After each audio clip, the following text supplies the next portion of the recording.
Hey guys, and welcome back to another tech suit review. Today we're going to be looking at the Rocket Science Sports Orbit 2 Jammer. Rocket Science Sports first came onto my radar back in 2009.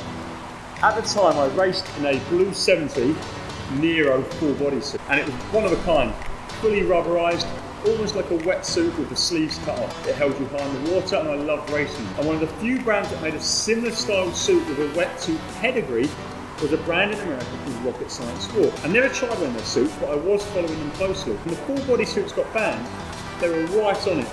And from 2010 through 2015, they launched suit after suit that were more innovative as they went on. They just didn't seem to get any traction. Fast forward to this year, and their tech suit department is dwindling. Their previous flagship, the Light 2, is now discontinued because their factory is struggling to make it. And that leaves us with just one suit remaining. Here we have the Orbit 2. It's their only tech suit available now, and it comes in at $60 US. It clearly is a more budget-oriented suit with stitched seams and a thicker material. I do want to cover some more cost-friendly suits on the channel, and I think with the Mizuno MX Sonic review proving popular, this would be a good next stop. Quite cool about this suit is it actually comes in a custom team version. So if you wanted to get your own Larry design for your swimming club, and everyone get one of these, that is something that's very possible with this suit. Obviously the one I have is all black, not too exciting. As you can see, it's a size 26. It is a polyester and elastane makeup. We have a sort of drawstring waistband. We don't have any silicone grippers at the bottom.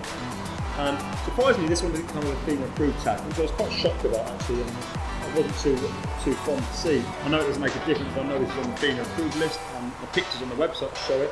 So I don't know if this is a sort of a sample pair or not a stock pair. But it comes with the labels and everything. I think maybe this is more marketed to children, younger people who aren't the most expensive tech suit. And I think they'll like to have something special about their race suit, differentiating it between their training jammer perhaps. And a FEMA approved tag generally does that. So I do think if this doesn't come with a FEMA approved tag, it really should. And as I said, it is on the FEMA approved list, so it's nothing weird there. That's a quick background of the brand. I'm going to try this out, get back to you on how I find the performance of the suit. So with this being a more budget suit, as you can expect, there are some cutbacks in the design. One of the most obvious ones is the use of stitched seams. And there does seem to be a lot of seams on this suit. But as I previously said in my Mizuno MX Sonic review, seams were always stitched all the way up until 2008 when Speedo introduced the Laser Racer, and that was the first suit that had bonded seams. But nowadays you can get suits from as cheap as sort of 80 to 100 pounds that feature bonded seams. So when you're looking at a suit that's $60, you don't expect bonded seams, but the stitch seams really is an apparent cutback. A second cutback with this is the real lack of water repellency.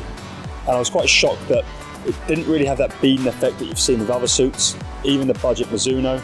And when I did get out of the water, it was wringing wet. This I'm wearing now is a men's 26 suit. As you can see, it fits nice and tight.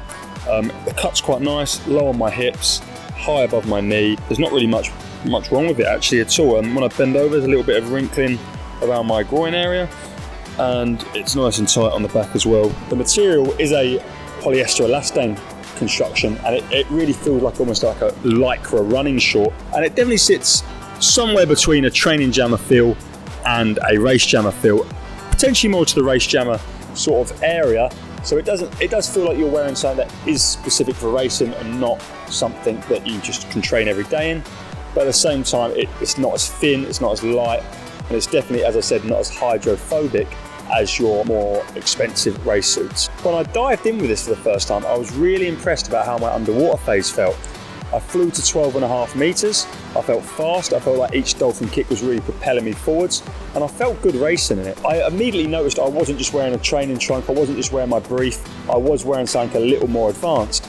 And that's always a positive thing to have when you buy a tech suit. The slightly more flexible fabric, as you can see, I can grab this and give it, a bit of a pull. It doesn't have any sort of compression level actually. I wouldn't say this compresses in any real sense of the word.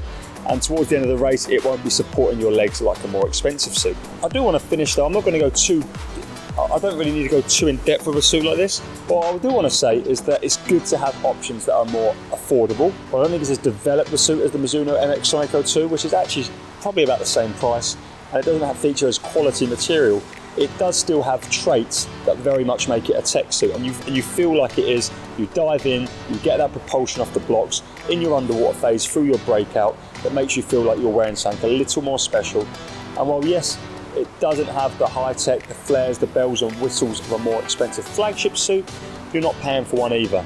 And I think with the option to get this customized, to get a team version, I think that could be a real selling point in getting, you know, a group of mates, a team, a relay team, all getting a matching and slightly more customized suit that isn't going to break the bank, is going to look a little bit different, is going to stand out the box, and in doing so, give you a little bit more confidence in your racing.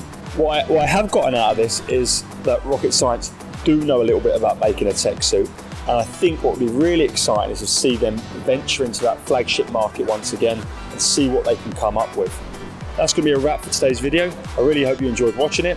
As always, please like the video, subscribe, and check out my Instagram page. I'm posting more and more regularly on there at the Swimsuit Guy 95.